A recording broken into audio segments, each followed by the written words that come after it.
हरे कृष्णा। मैं सभी लोगों को धन्यवाद बोलना चाहती हूँ। ऐसे ही मेरा सपोर्ट कीजिएगा। आज जो मैं स्टोरी बोलने जा रही हूँ, इस स्टोरी में दोनों ने हिम्मत दिखाया।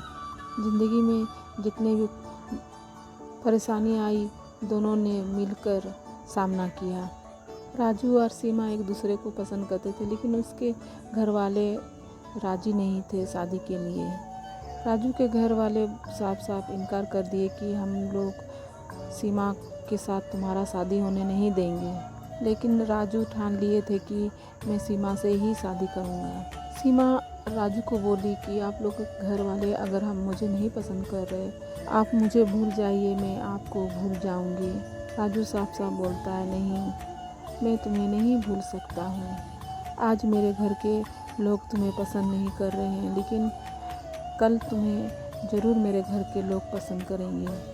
मुझे पूरा विश्वास है कि तुम अच्छी जीवन साथी मेरी बन सकती हो।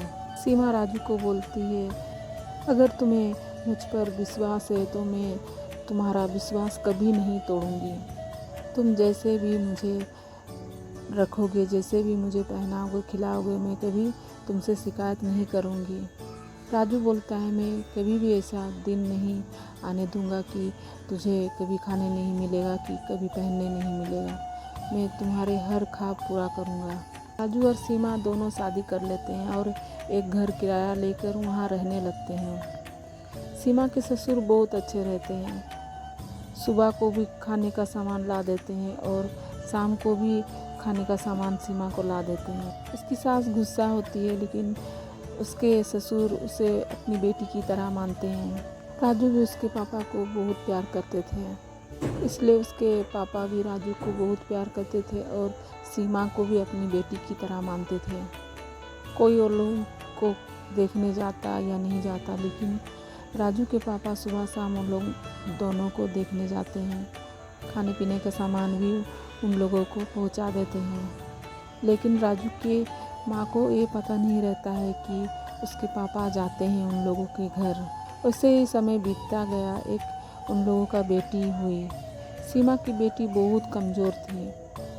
सीमा और राजू अपनी बेटी का इलाज किए और उसकी बेटी स्वस्थ हो गई। जब उसकी बेटी का 3 साल हुआ तो एक बेटा हुआ। जब उसका बेटा हुआ तब राजू के माँ भी उन लोगों को अपने घर बुलाई। किराया में आप लोग मत रहिए राजू, आप हमारे घर में ही रहिए। जो सीमा को बोली, क्या तुम मेरे घर की जिम्मेदारी उठा सकती हो? सीमा बोली, धीरे धीरे मैं सीख जाऊंगी।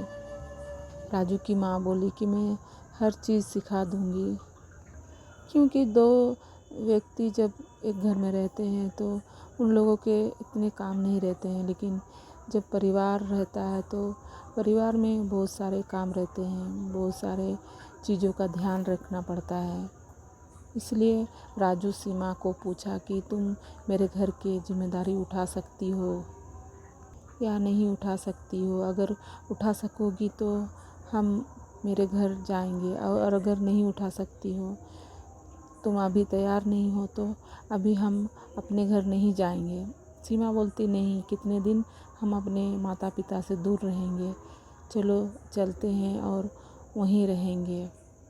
सीमा और राजू दोनों ज़मीन खरीद के घर भी बनाते हैं। वो घर पूरा तैयार नहीं हुआ रहता है, इसलिए सीमा बोलती है कि जो हम किराया देते हैं तो हम अपने माता पिता के साथ रहेंगे तो अच्छा रहेगा। जब हमारा घर बन जाएगा तो हम वहाँ चल जाएंगे।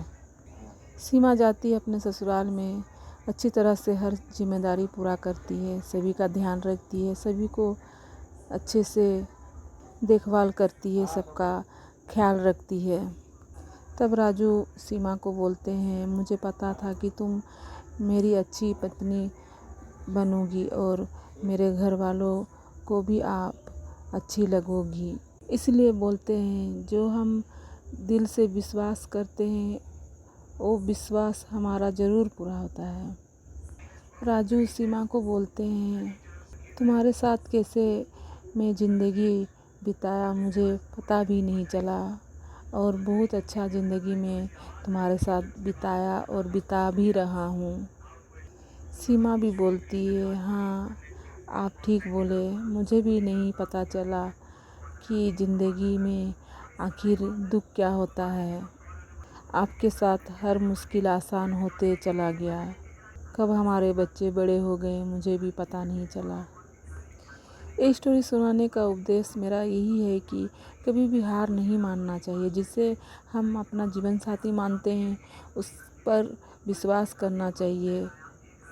बोलते हैं ना, विश्वास पे दुनिया टिका है। इससे भी हमें प्यार करने वाले बहुत कम मिलते हैं। सीमा बहुत गरीब घर की लड़की रहती है।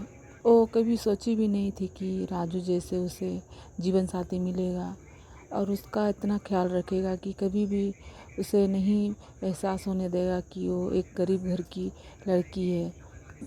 सीमा सोचती है, अगर मेरे ससुर मेरे पिता के जैसे ख्याल नहीं रखते तो शायद मेरी ज़िंदगी में मुश्किल आती। सीमा सोचती है कि बड़ों का आशीर्वाद हमारे ज़िंदगी में बहुत बड़ा स्थान होता है, इसलिए बड़ों का आशीर्वाद मिलना हमारे लिए बहुत ज़रूरी है। ये स्टोरी सुनने के लिए आप लोगों को बहुत बहुत धन्यवाद।